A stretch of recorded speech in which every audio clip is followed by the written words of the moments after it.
हस्बे मामूल साइम नशीद साहब हमारे साथ मौजूद हैं ज़री हालात हाज़रा पर बात करने के लिए। साइम साहब फरमाइएगा, इस वक्त जो सनफ्लावर की कीमत है वो बढ़ती जा रही है और आगे सीज़न भी शुरू होने वाला है, तो किसानों को क्या तैयारी करनी चाहिए ताकि सनफ्लावर काश्त की जाए और एक नई फसल सिस्टम में आए और किसान अच्छा मुनाफा कमा सकें? बेंजामिन साहब, ऐसा है कि पूरी दुनिया में सनफ्लावर की इस वक्त जो डिमांड है उसमें इजाफा हुआ है और काश्त में इसकी कमी हुई है, पैदावार में कमी हुई है। तो जो इस वक्त 2024 के अंदर जो कीमतें निकलेंगी सनफ्लावर की, उनके अंदर 42% तक इजाफा मुतवक्की है, जो कि एनालिसिस्ट कह रहे हैं, इंटरनेशनल ग्लोबल एनालिसिस्ट हैं। इसका मतलब हो गया कि पाकिस्तान जो सनफ्लावर का तेल इंपोर्ट करता है अपने इस्तेमाल के लिए लोकल ज़रूरत के अलावा, तो वो हमें बहुत महंगा पड़ेगा। तो इसका हल यही है कि पाकिस्तान में सनफ्लावर की जो सी फसल है उस पर तवज्जो दी जाए, और ये जनवरी से काश्त होना शुरू होता है पाकिस्तान में। जनवरी फरवरी 2 महीने इसके काश्त के होते हैं। सैमसंग में पहले भी बात कर चुके हैं कि जो जिस तरह हमारे पास जो जनवरी और फरवरी में ज़मीनें खाली होंगी, उनमें 2 ऑप्शंस अब किसान के पास हैं। मकई लगाई जाती थी, लेकिन मकई अगले साल भी हो सकता है कम काश्त हो, तो उसमें किसान एक तो सनफ्लावर लगा सकते हैं यानी सूरजमुखी लगा सकते हैं। दूसरा, अगर हम कपास की अर्ली काश्त कर लें तो जब हमारे पास फैद मक्खी और गुलाबी सुंडी का अटैक आता है बरसात के मौसम में, उससे भी बच सकते हैं। तो इन दोनों में अगर कंपैरिजन करें तो किसान को किस फसल पे जाना चाहिए? देखिए, कंपैरिजन ये है कि कपास का जो इस साल हाल हुआ और रियासती इदारों ने इस तरह कपास को बजारो मददगार छोड़ दिया और उससे सुतीली औलाद जैसा सलूक किया, तो मुझे नहीं लगता कि अगले साल कपास का एरिया बढ़ेगा। बल्कि मेरे इस वक्त कपास के जो साउथ पंजाब के मेरे अपने जो कंसल्टेंसी में फार्मर्स हैं, वो सब शिद्दत से इनकार कर रहे हैं कि अगले साल हम कपास कम लगाएंगे। और कोई 100 एकड़ लगाता था तो 20 एकड़ से ऊपर प्लान नहीं कर रहा। जी साहब से बिल्कुल दुरुस्त फरमाया। हम अक्सर किसानों को भी बताते रहते हैं और हुकूमती इदारों को भी वार्न करते रहते हैं कि किसानों के साथ इस कदर जुल्म ज़्यादती ना की जाए। बावसूख ज़राए के मुताबिक हुकूमत ने 4000 फ़ी मन गंदम की कीमत तो मुकर्रर कर दी है, लेकिन बताया जा रहा है कि इस साल जो बाइंग है यानी गंदम की ख़रीदारी है वो कम की जाएगी। तो साइम साहब क्या कहेंगे, इसमें कितनी सदाकत है और अगर हुकूमत ने ऐसा किया तो किसानों का क्या रिएक्शन होगा?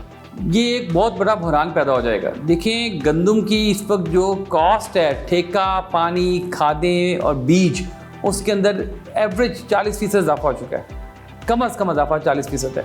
और अगर आप अगले साल स्पोर्ट प्राइस को बढ़ाते नहीं हैं, मैं तो बढ़ाने के हक पे हूँ कि कम से कम स्पोर्ट प्राइस 4500 या 4400 होनी चाहिए। अगर आप नहीं करते और 4000 पर भी आप खरीदारी नहीं करते तो आप पूरे मुल्क में एक बढ़ानी कैफियत पैदा कर देंगे। अच्छा सैम साहब, इस साल जो कपास का काश्तकार है उसको भी कीमत पूरी नहीं मिली। मकई वाला भी किसान 40 से 50% सस्ती मकई दे रहा है। इसके अलावा बाकी भी अजनास हम देखते हैं तो किसानों को कोई खातरफा मुनाफा नहीं मिला, और आखिरी उम्मीद ये थी किसानों की, और जो ख़ास तौर पर ठेके पे ज़मीन काश्त करते हैं, कि गंदम की पैदावार लेके हम ठेका भी अदा करेंगे और शायद कुछ मुनाफा भी मिल जाए। अगर खुदा न खास्ता इस तरह जैसे एक्सपेक्ट किया जा रहा है कि हुकूमत की तरफ से किया जाएगा, तो इस सूरत में फिर किसान का लाया अमल क्या होगा?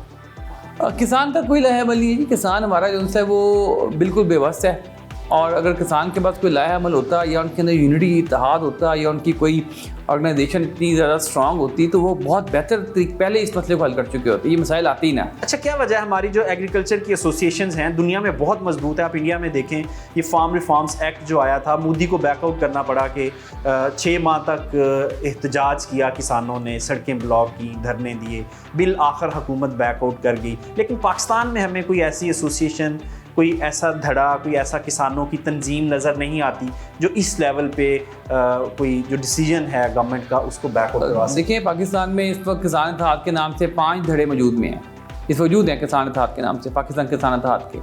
और सबका यही हाल है कि वो जो उनके लीडरान हैं वो अपने मफादात को देखते हैं, और वो जितनी भी कोई किसानों को लॉलीपॉप देते हैं उनका मकसद ये होता है कि वो खुद कोई बेनिफिट गवर्नमेंट से ले लें और चुप होकर बैठ जाएं। अच्छा सैम साहब, खाद का बहरान भी शिद्दत इख्तियार कर चुका है। इस वक्त 5000 तक पहुंच चुका है एक बैग, और 16000 तक DAP पहुंच चुकी है। NP भी महंगी हो गई है, हालांकि ये इनवॉइस प्राइस से नीचे बेच रहे थे डीलर्स, अब वो भी 1000 पे इनवॉइस प्राइस से ऊपर बेची जा रही है। तो आप पूरे सिनेरियो को कैसे देखते हैं? हम पहले भी बड़ी दफ़ा इस पे बात कर चुके हैं। बेंजामिन साहब, अब इतनी बड़ा बात कर चुके हैं, मुझे लगता है कि इनके ऊपर ना सील लग चुकी है, इनके दिलों पे मोहरें लग चुकी हैं जो कि इसके निगहबान है खुराक के। हो ये रहा है, मैं अगर इसको आपको करूँ कि आप कह सकते हैं कि पाकिस्तान में खाद के जो बनाने वाले कारखाने के कारखानादार और डीलर्स थे, उनके खुदकश हमलों से करोड़ों किसान इस वक्त ज़ख्मी हैं, लाचार, मददगार हैं। اور محکمہ زراعت اور سول انتظامیہ بدستور جو زرعی دہشت گرد ہے ان کے لیے سہولت کار اور مددگار کا کردار ادا کرنے میں مستعد ہیں. تو میری التماس ہے اس وقت محکمہ زراعت سے اور ریاستی مشینری سے، وزراء اعلیٰ صاحبان سے، پرائم منسٹر صاحبان سے، جو کیئر ٹیکر ہیں، وزراء صاحب سے، سیکرٹری صاحب سے، کہ آپ خدا را نوٹس لینا بند کر دیں.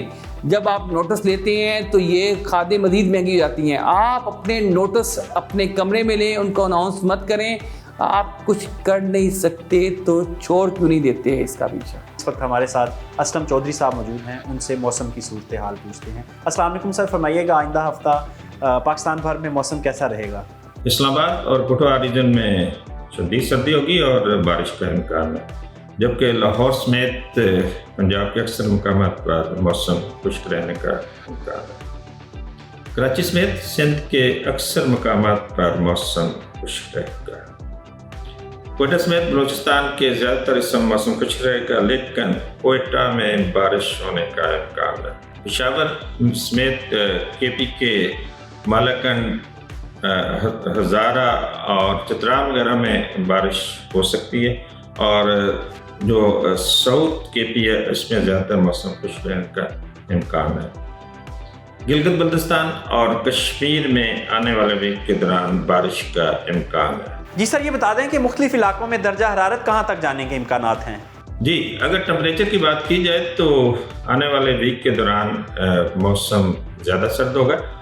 اسلام آباد میں کم سے کم درجہ حرارت 3 ڈگری سینٹی گریڈ، لاہور میں 8 ڈگری سینٹی گریڈ، کراچی میں 12 ڈگری سینٹی گریڈ، کوئٹہ میں -3 ڈگری سینٹی گریڈ، پشاور میں 4 ڈگری سینٹی گریڈ، گلگت میں -3 ڈگری سینٹی گریڈ، جبکہ مظفر آباد میں minimum temperature 2 degree centigrade تک رہنے کا امکان ہے.